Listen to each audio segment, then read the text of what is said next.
अरे किसका फोन आ गया? हेलो मम्मी, कैसे हो? अरे मैं तो ठीक हूँ बेटा, पर तू कैसी है?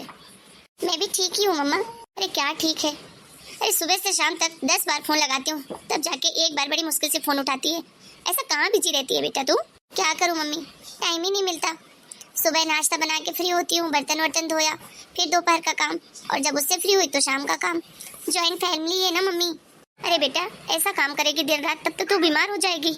अरे बेटा बड़े नाचों से पाला है मैंने तुझे, ना सही मेरी ममता का तो इज्जत रख ले। क्या करूँ मम्मी, अब आपने शादी ज्वाइंट फैमिली में की है तो जिम्मेदारियां तो बहू की निभानी पड़ेंगी। जिम्मेदारी तो निभाना ही है बेटा, लेकिन जरा होशियारी से काम लिया कर। अभी तेरी नई नई शादी हुई है, अरे 24 घंटे चूल्हे चौके में लगी रहेगी तो अपने पति को कब टाइम देगी? अरे आज अपने पति को टाइम नहीं दे पाएगी, कल को बच्चे हो जाएंगे, फिर तो वैसे भी तुझे समय नहीं मिलेगा। इसीलिए बोलती हूँ काम धाम थोड़ा कम कर और पति को ज्यादा टाइम दे, उसे खुश रख और एक दूसरे को समझो अच्छे से। मैं कोशिश करूंगी मम्मी, पर इनके पास भी कहाँ टाइम होता है। सुबह ही दुकान चले जाते 11 बजे तो रात के 11 बजे ही आते हैं। फिर बताओ मैं क्या करूँ? बहू बहू। अच्छा मम्मी रखती हूँ, मेरी सासू माँ आवाज लगा रही है, कुछ चाहिए होगा। ठीक है बेटा। प्रतिभा की मम्मी, प्रतिभा की मम्मी। अरे सुनाई नहीं दे रहा क्या? अरे अरे आप कब आए? अरे बस आया तो अभी हूँ। तुम ये बताओ कि कहाँ खोई हुई हो, क्या हो गया? क्या बताऊं जी, जब से प्रतिभा से बात हुई है ना, मेरा तो मन ही नहीं लग रहा।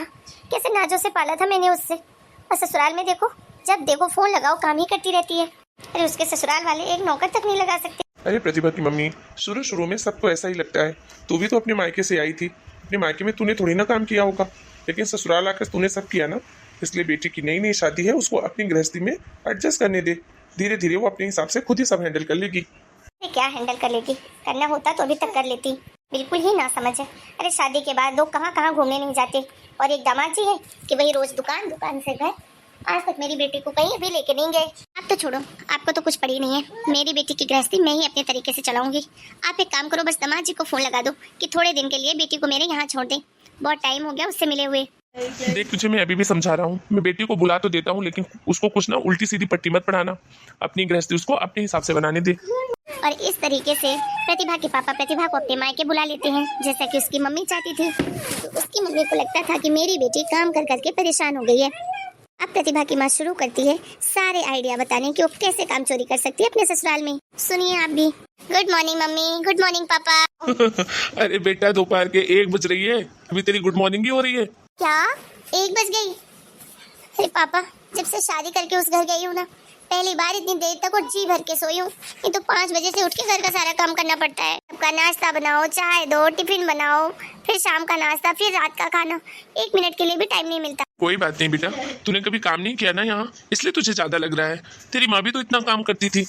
देखिए जी, आप तो रहने ही दो। अरे मैंने कितने दुख देखे हैं, क्या मैं यही चाहूँ कि मेरी बेटी भी उतने ही दुख सहे?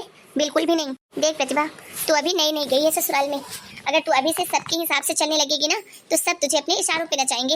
और इसीलिए मैं तुझे कह रही हूँ कि तू अपने हिसाब से अपने ससुराल वालों को एडजस्ट कर, ताकि तू जिंदगी भर वहाँ राज करे। हर बात पे हाँ बोलना जरूरी नहीं होता, और हर काम के लिए करना भी जरूरी नहीं होता। अरे तू बोल कि मैंने अपने मायके में कभी काम नहीं किया, मुझसे काम धाम नहीं होता है, एक बाई लगा लो।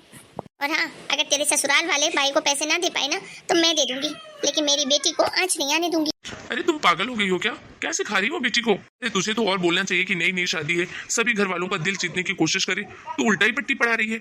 ऐसे में उसकी गृहस्थी कैसे बनेगी? देखो जी, आप ना औरतों के बीच में मत पड़ा करो। मुझे पता है मेरी बेटी की गृहस्थी कैसे बसानी है और कैसे मेरी बेटी को सुखी जीवन देना है, समझे आप? और हाँ, दामाद जी को ना जरा बोला कर कि मुझे तुझे कहीं घुमाने लेके जाए। अरे जब से तेरी शादी हुई तुम लोग कहीं गए ही नहीं। अरे यहाँ देख रही है तू, अरे बगल वाली श्वेता को देख ले। अरे उसका पति हर 15 दिन में घुमाने लेके जाता है। अरे 15 दिन में ना सही, कम से कम महीने में तो तेरा पति लेके जाए, लेकिन नहीं।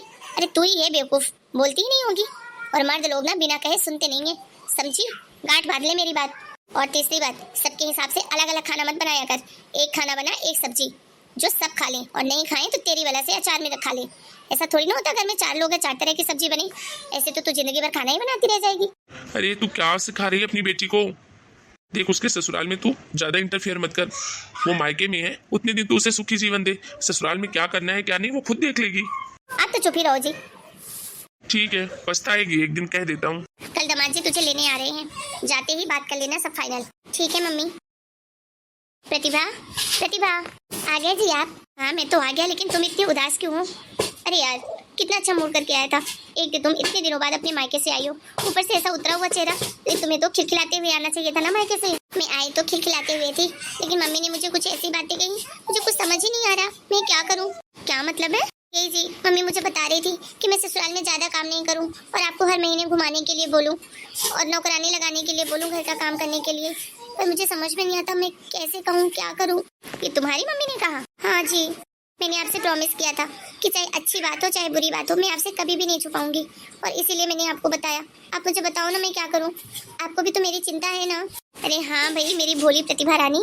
देखो प्रतिभा, तुम्हारी मम्मी को तुम्हारी चिंता इसलिए उन्होंने ऐसा बोला, लेकिन क्या तुम यहाँ खुश नहीं हो? क्या तुम्हें किसी चीज की परेशानी है? नहीं जी, मैं तो बहुत खुश हूँ यहाँ। बस तो अपनी मम्मी को कहना था ना कि मम्मी मेरा ससुराल में मेरे हिसाब से संभाल लूंगी, आप मत परेशान हो। माना कि तुमने मायके में काम नहीं किया, देखो ससुराल में तो मायके जैसी जिंदगी नहीं मिल सकती ना, थोड़ा बहुत तो काम करना ही पड़ता है। और हमारे घर की कंडीशन भी तुम्हें पता है। जिस दिन मुझे लगेगा कि मुझे तुम्हारी हेल्प के लिए नौकरानी रखनी चाहिए, मैं जरूर रख दूंगा। तुम बिल्कुल भी चिंता मत करो और अपनी माँ से कह दो कि मेरा ध्यान रखने के लिए मेरे पति हैं, समझी? ठीक है जी, ये बात तो मैं मम्मी जी से भी बताऊंगी। अरे नहीं पागल बुद्धू, ऐसी बातें सास से नहीं बताया करते। तूने मुझे बता दिया ना, बस हो गया। तुमसे जितना हो पा रहा है तुम अपने परिवार के लिए जो भी करना चाह रही हो वो करो। देखना परिवार वाले तुम्हें अपने सर आंखों पर बिठा के रखेंगे। और रही बात घूमने जाने की, तो बिल्कुल घूमने चलेंगे। अगले महीने 3 दिन की छुट्टी रखी है मैंने दुकान की, दिवाली के बाद। उसके बाद आराम से घूमने चलेंगे, तुम जहाँ कहोगी वहाँ। देखो मेरी नौकरी तो है नहीं कि संडे छुट्टी मिलती है तो मैं तुम्हें लेके जाऊं। अब मुझे दुकान की छुट्टी रखनी पड़ती है, फिर भी मैं तुमको ले जा पाता हूँ और उसके लिए एक दिन में बहुत नुकसान हो जाता है। इसलिए थोड़ा समझो, धीरे धीरे सब मैनेज कर लूंगा। ठीक है जी। अच्छा चलो अब सो जाते हैं, कल दुकान में जल्दी जाना है। ठीक है जी। Hello mummy. हाँ बेटा, क्या कर रही है? कुछ नहीं मम्मी, बस रसोई साफ कर रही है। फिर से काम? अरे मैंने तुझे जो सिखा के भेजा था, तूने अपने ससुराल में बात नहीं की क्या? कहा था मम्मी इनसे, तो इन्होंने बोला कि अपनी मम्मी से कह देना कि मेरी चिंता करने के लिए मेरे पति हैं। जब तक आपके पास मैं थी तब तक आपने मेरी केयर की, अब मैं इनके पास हूँ तो पूरी जिम्मेदारी इनकी बनती है। इसलिए मम्मी अब मेरी बिल्कुल भी चिंता मत करो, मैं यहाँ बहुत खुश हूँ और मैं यहाँ अच्छे से रह रही हूँ। आपको मेरे लिए परेशान होने की कोई जरूरत नहीं है। अब मेरी शादी तो आपने कर ही दी है ना मम्मी, कब तक आप मेरे को सिखाती रहोगी? अब मेरी गृहस्थी है, मेरा ससुराल है, मैं मेरे हिसाब से मैनेज कर लूंगी। आप बिल्कुल भी चिंता मत करो। शाबाश बेटा, अरे तूने तो मेरा मन ही खुश कर दिया।